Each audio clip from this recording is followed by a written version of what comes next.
ఆదివారం సాయంకాలం ఇంటి ఆవరణలో పిల్లలు బాబాయ్తో కలిసి బాల్తో ఆడుకుంటున్నారు.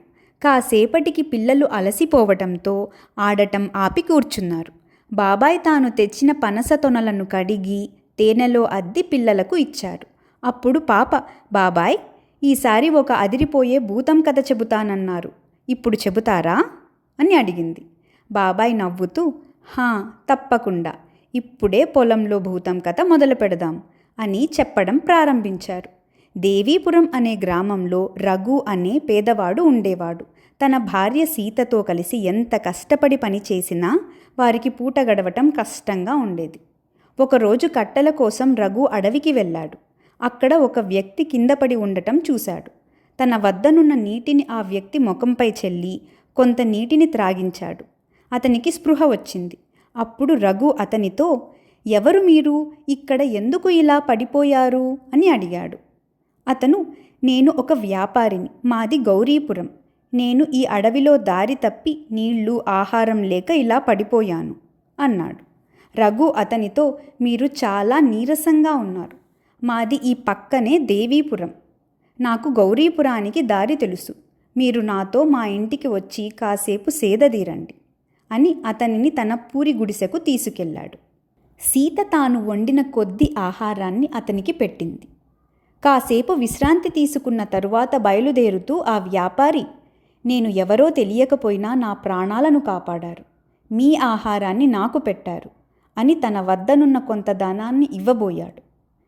చేసిన సహాయానికి ధనం తీసుకోవడం ఇష్టం లేదని చెప్పి, మీకు ఏదైనా సహాయం చేయాలనిపిస్తే నాకు పని ఇప్పించండి, రోజూ పని దొరకడం చాలా కష్టంగా ఉంది అన్నాడు రఘు.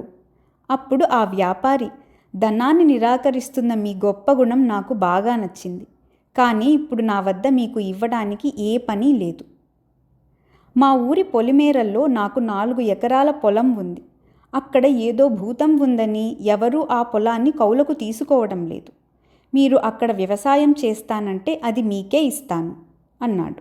అది విని రఘు, పొలం ఇచ్చి వ్యవసాయం చేసుకోమంటే చాలా సంతోషంగా చేసుకుంటానని చెప్పి ఆ వ్యాపారి వెంట గౌరీపురం వెళ్ళాడు. వ్యాపారి ఊరి పొలిమేరల్లో ఉన్న తన పొలాన్ని చూపించి వెళ్ళిపోయాడు. మరుసటి రోజు ఉదయం రఘు తన భార్యతో కలిసి పొలానికి వచ్చాడు. నిర్మానుష్యంగా ఉన్న ఆ స్థలాన్ని చూసి సీత భయపడుతూ ఇలా అన్నది, ఈ చుట్టుపక్కల మనుష్యులు ఎవ్వరూ కనిపించటం లేదు, ఇక్కడ చూస్తే చుట్టూ పిచ్చి మొక్కలు ఉన్నాయి, ఇక్కడ మనం వ్యవసాయం చేయగలమా అన్నది. అది విన్న రఘు, ఇన్ని రోజులు పని దొరకక చాలా కష్టాలు పడ్డాం, ఇప్పుడు పని చేసుకోవటానికి భూమి లభించింది, ఈ మంచి అవకాశాన్ని మనం వదులుకోకూడదు అన్నాడు. ఇద్దరూ కలిసి పిచ్చి మొక్కలన్నీ తీసివేసి నేలను చదును చేయటం మొదలుపెట్టారు. మధ్యాహ్న సమయానికి అలసిపోయిన రఘు అక్కడ ఉన్న పెద్ద చింత చెట్టు కింద పడుకున్నాడు. అంతలో ఆ చెట్టుపైన ఉన్న భూతం విచిత్ర శబ్దాలు చేస్తూ రఘు ఎదుట నిలిచింది. భూతం రఘుతో, ఎవరు నువ్వు, ఇక్కడకు ఎందుకు వచ్చావు, ఎన్నో ఏళ్ల నుంచి నేను ఇక్కడ ఉంటున్నాను, నన్ను చూసి భయపడి మనుష్యులు ఎవ్వరూ ఇక్కడికి రారు, నేను ఇక్కడ చాలా ప్రశాంతంగా ఉన్నాను, నువ్వు ఇప్పుడు ఇక్కడ వచ్చి పంటలు పండించడం మొదలు పెడితే అందరూ ఇక్కడికి వస్తారు, అప్పుడు నా ప్రశాంతతకు భంగం కలుగుతుంది, వెంటనే ఇక్కడి నుంచి వెళ్ళిపో అన్నది. అప్పుడు రఘు భూతంతో, నేను చాలా పేదవాణ్ణి, పని దొరకక పూట గడవటం కూడా కష్టంగా ఉన్న నాకు ఇప్పుడు ఈ భూమి లభించింది, ఇదే నాకు జీవనాధారం, నువ్వు నన్ను ఏం చేసినా ఇక్కడి నుంచి నేను వెళ్ళను అన్నాడు.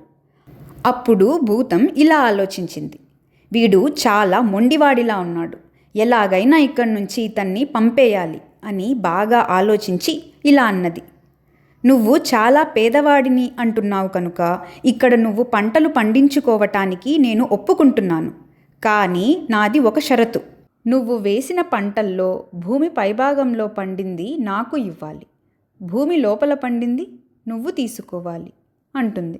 చేసేదేమీ లేక రఘు సరే అన్నాడు. రఘు బాగా ఆలోచించి క్యారెట్ పంట వేశాడు. భూమి సారవంతంగా ఉండటంతో దిగుబడి బాగా వచ్చింది. ఆ సమయంలో క్యారెట్కు ఎక్కువ ధర ఉంది, మంచి లాభాలు వస్తాయని తరువాతి పంట కూడా క్యారెట్ వేద్దామని అనుకున్నాడు. పంట చేతికి వచ్చిన తరువాత భూతం చెప్పిన ప్రకారం భూమిలో పండిన క్యారెట్లను తను తీసుకున్నాడు. పైన ఉన్న ఆకులను భూతానికి ఇచ్చాడు. భూమిలో పండించే కూరగాయలు ఉన్నాయని తెలియని భూతం అది చూసి ఆశ్చర్యపోయింది. అది ఈసారి బాగా ఆలోచించి, కూరగాయలు, పప్పు దినుసులు, గింజలు పండించకు. భూమి పైన పంట నాకు, భూమి లోపలి పంట నీకు అని చెప్పింది. సరే అని వెళ్ళిపోయాడు రఘు. భూతం చెప్పిన షరతు ప్రకారం క్యారెట్లు వేయలేడు. బాగా ఆలోచించి మరుసటి రోజు పసుపు పంట వేశాడు. పంట మార్పిడి వల్ల భూమి సారం తగ్గకుండా పసుపు బాగా పండింది. రఘు భూతం చెప్పిన ప్రకారం భూమిలో ఉన్న పసుపును తను తీసుకున్నాడు. పైన ఉన్న ఆకులను భూతానికి ఇచ్చాడు. అది చూసి కంగు తిన్న భూతం ఎలాగైనా అతన్ని పంపించేయాలని బాగా ఆలోచించింది. ఈసారి నువ్వు కూరగాయలే పండించాలి. భూమి లోపల పండింది, భూమి పైన పండింది నాకు, మధ్యలో ఉన్నది నువ్వు తీసుకోవాలి అని మళ్ళీ షరతును మార్చింది. దానికి కూడా రఘు సరే అన్నాడు. రాత్రంతా బాగా ఆలోచించి నూల్కోల్ పంటను వేశాడు. నూల్కోల్ భూమి పైన పండుతుంది. భూమి లోపల వేర్లుంటాయి. నూల్కోల్ పైన ఆకులు ఉంటాయి. మధ్యలో నూల్కోల్ కాయ ఉంటుంది. కోత సమయానికి భూతమే రఘు దగ్గరకు వచ్చింది. భూమి లోపల ఉన్న వేర్లు, పైన ఉన్న ఆకులు భూతానికి ఇచ్చి మధ్యలో ఉన్న నూల్కోల్ను రఘు తీసుకున్నాడు.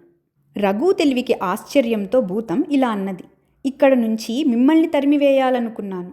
కానీ మీరు ధైర్యంగా, తెలివిగా మీ పని మీరు చేసుకుంటూ వెళ్ళారు. మీ పట్టుదల నాకు నచ్చింది అని తన వద్దనున్న నగల మూటను తెచ్చి వాళ్లకు ఇచ్చి, మీరు చక్కగా పంటలు పండించుకోండి, నేనే వేరే చోటు చూసుకుంటాను అని భూతం అక్కడి నుంచి వెళ్ళిపోయింది. తరువాత రఘు, సీత కష్టపడి పంటలు పండించి ఎంతో సంతోషంగా జీవితం సాగించారు అని కథ ముగించిన బాబాయ్తో పిల్లలు, రఘు భలే తెలివిగా ఆలోచించాడు కదా బాబాయ్ అని చప్పట్లు కొట్టారు.